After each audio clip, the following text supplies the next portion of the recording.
সবার খাওয়া শেষ, এখন এই অবশিষ্ট খাবারটুকু আমার জন্য আছে। তো আজকে যা রান্না করলাম, এটা হচ্ছে আমি বলি রেখা, অনেক অঞ্চলে আমার শ্বশুরবাড়ি ওরা বলে হচ্ছে শিবচরণ, আর কোন ডিস্ট্রিক্টের লোক কী বলে আমি জানি না।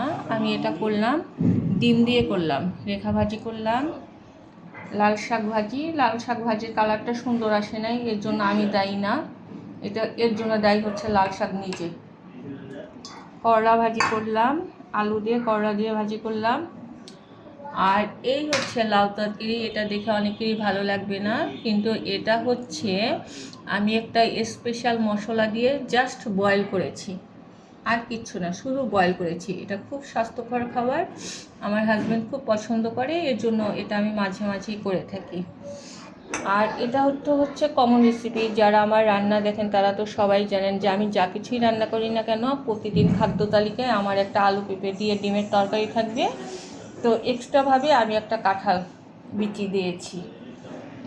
এই হচ্ছে আমার সকালের ব্রেকফাস্ট। সবার খাবার শেষ, এখন যে অবশিষ্ট খাবার আছে, এখন এইটুকু দিয়ে আমি খাবো, আমি আর আমার বাসার মেয়েট খাবো।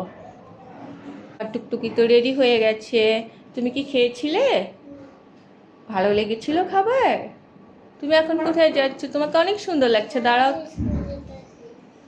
ডান্সের স্কুলে যাচ্ছ? তোমাকে অনেক সুন্দর লাগছে, প্রিটি লাগছে। আমার টুকটুকিকে দারুণ প্রিটি লাগছে। আই লাভ ইউ সোনা।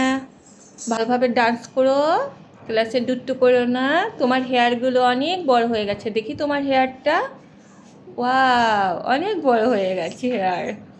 যাও, টাটা টাটা করো মাম্মিকে। I love you mummy, bye bye, tata, bye by.